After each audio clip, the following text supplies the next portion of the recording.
Este podcast tiene contenido sobre el espectro autista en personas adultas. No reemplaza un diagnóstico ni un espacio de psicoterapia. Por favor, si te gusta el contenido, seguinos y compartíselo a quien pueda interesarle. Aclaración antes de comenzar. El objetivo de este episodio es hablar sobre experiencias personales. No busca seguir las modas de redes de hacer contenidos rápidos. Quiero que sea una charla entre vos y yo. Hacete un té, café o mate, sentate tranqui y empecemos. Hola, mi nombre es Luz y en este podcast vamos a hablar sobre varias cuestiones vinculadas al autismo adulto. Para serte sincera, no sé qué va a pasar con este podcast, si va a formar parte más gente, si van a haber entrevistas, si va a haber 100 episodios o solo este. Pero por ahora somos vos y yo en este momento. Y vengo a contarte cómo arribé a mi diagnóstico de autismo. Quizás te interese este podcast porque sos autista, porque fuiste recientemente diagnosticada, porque estás empezando a identificarte con algunas características del autismo y quieres saber más, porque alguien que conoces es autista o simplemente te interesa saber más del tema. Sea como sea, te doy la bienvenida y te doy gracias por estar acá. Fui diagnosticada como autista de adulta y en este primer episodio te voy a contar mi proceso. Si bien soy psicóloga y en algunos momentos seguramente me ponga un poco más psicoeducativa, mi idea por lo menos por ahora es hablar de mi experiencia como persona que fue diagnosticada de adulta. Así que no esperes nada muy académico ni solemne, solo una persona en un mar de emociones que ni siquiera sabía que existían. ¿Cómo empecé a pensar que podía ser autista? Bueno, ya era psicóloga. En la universidad vi poco y nada sobre autismo y la mayoría súper estereotipado.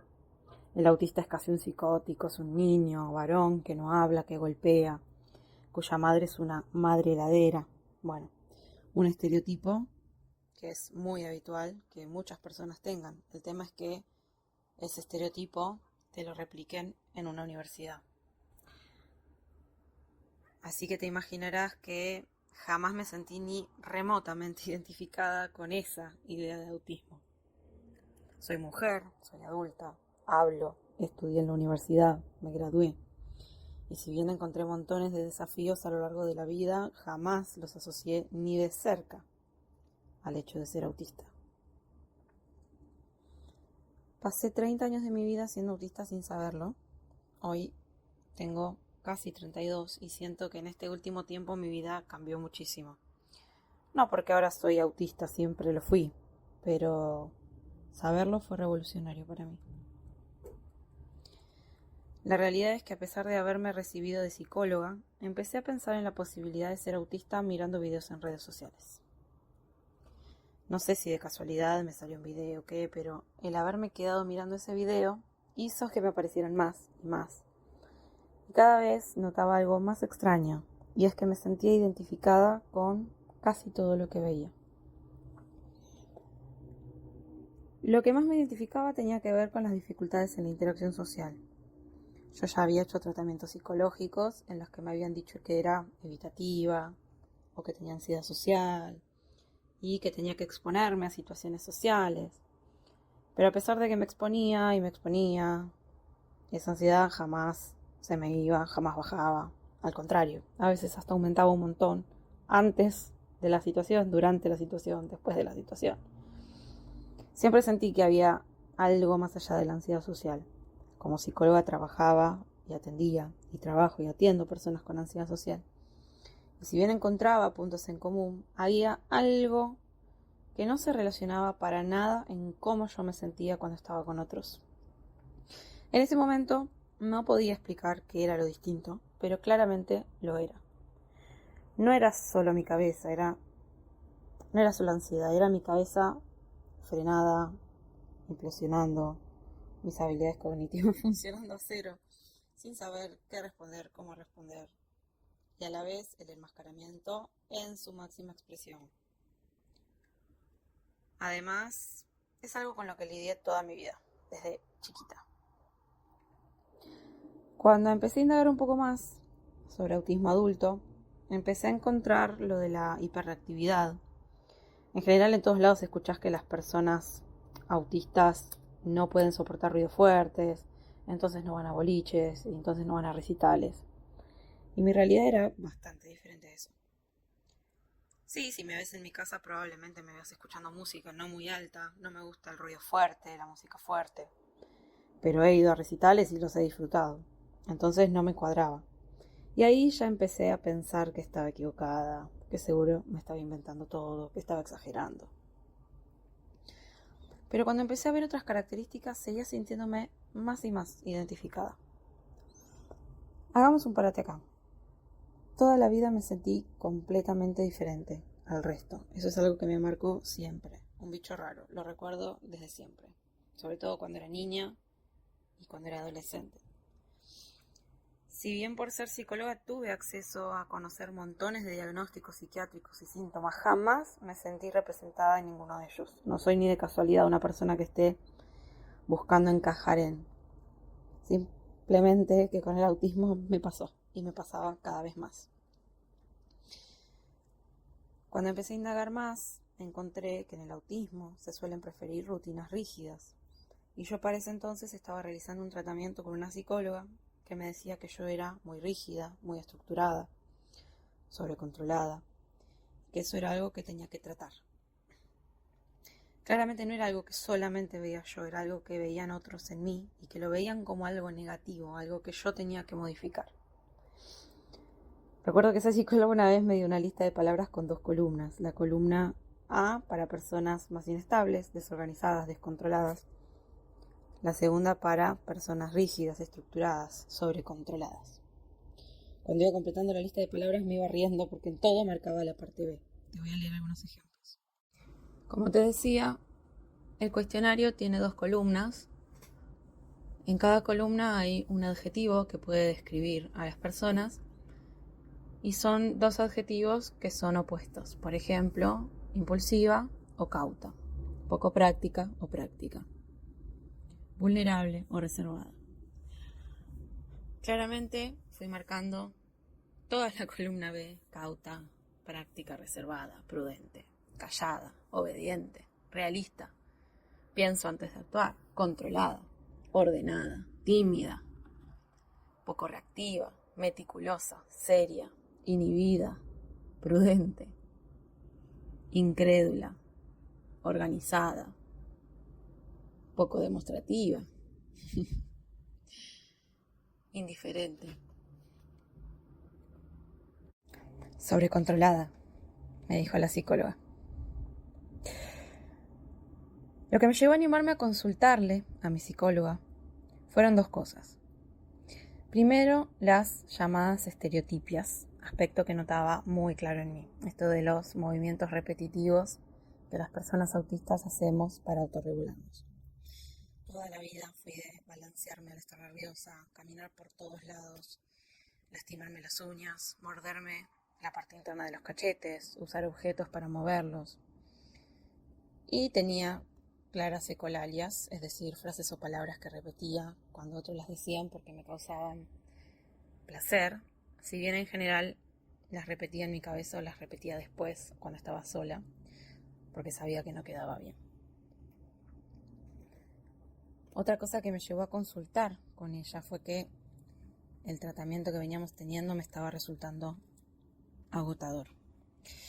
El tratamiento por sobrecontrol implicaba, por ejemplo, notar esas conductas no verbales que haces, que yo hacía, que señalizan algo que la otra persona puede interpretar de manera negativa. Traducido, el no mirar a los ojos, el poner cara de culo, el tener pocos gestos faciales, el no tocar o abrazar a los demás. Todas cosas que a mí me pasaban. Tenía que cambiarlas. Entonces, ¿qué me decía mi psicóloga? Bueno, mañana que ves gente en el trabajo, elegí a una persona, mírala a los ojos, tocala, abrazala, hablale, trata de erguirte, ponete derecha, sonreí, presta atención a tus gestos, a tu rigidez, trata de mover tus músculos faciales, sonreíle. Al día siguiente puse manos a la obra. Desde el día anterior venía planificando a quién iba a hablarle, en qué contexto, qué le iba a decir, qué le iba a preguntar. Obvio que guiono todas mis interacciones y esa no fue la excepción. Así que ese día guioné todo, traté de hacer todo lo que me pidió y con mucho esfuerzo lo logré. Ok, sí, muchos autistas no somos incapaces de mirar a los ojos si nos obligamos. El problema es que al finalizar ese día terminé en un estado de agotamiento que realmente no quiero volver a atravesar. En ese momento no conocía el concepto de shutdown, pero básicamente eso fue lo que viví. Fue una sobrecarga tan grande que mi cuerpo se puso en piloto automático. Solo pude meterme en mi cama con las luces apagadas y desear que nadie me rompa más las pelotas en todo el día y dormir mucho.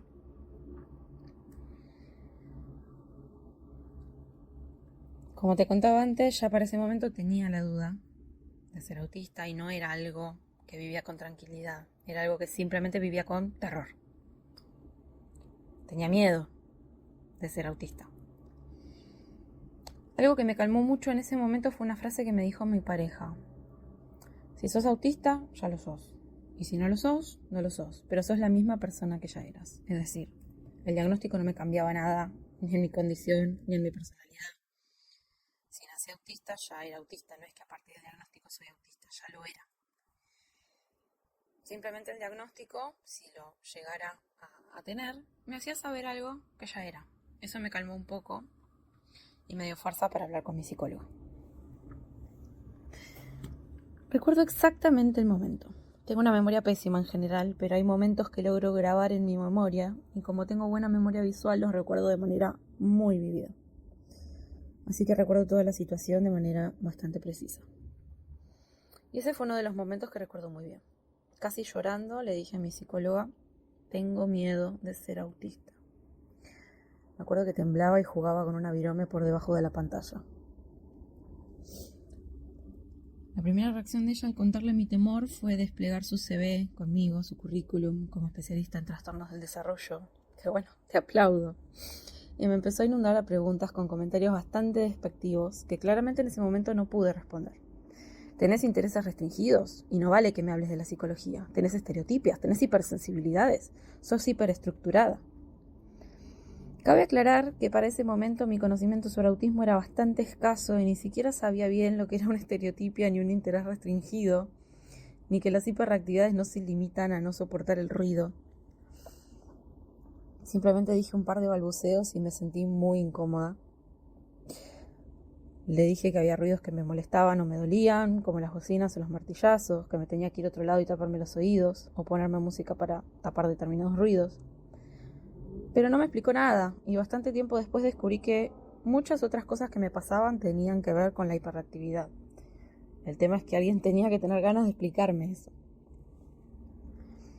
En fin, la sesión terminó con ella diciéndome que de 10 cosas que yo decía tener, ella tenía 8, siendo completamente invalidante. Le faltó decirme, todos somos un poco autistas. Y claramente de ahí en más, las sesiones fueron en declive hasta que dejé el espacio y decidí no continuar con ningún espacio de terapia hasta finalizar un proceso de evaluación. Me costó decidir llevar adelante el proceso de evaluación porque una parte de mí, siendo una persona adulta, se preguntaba ¿por qué ahora? Si ya soy grande, si ya está.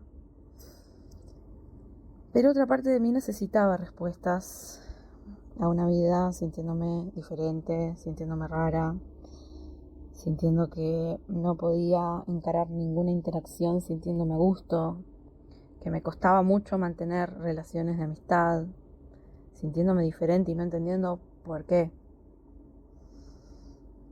Así que encaré el proceso de evaluación. Bueno, no quiero alargarlo más, así que en el próximo episodio, cuando tenga un poco más de energía, te cuento cómo fue ese proceso de evaluación. Bueno, si llegaste hasta acá te agradezco un montón por haberme escuchado y espero que nos veamos o nos escuchemos en el próximo episodio.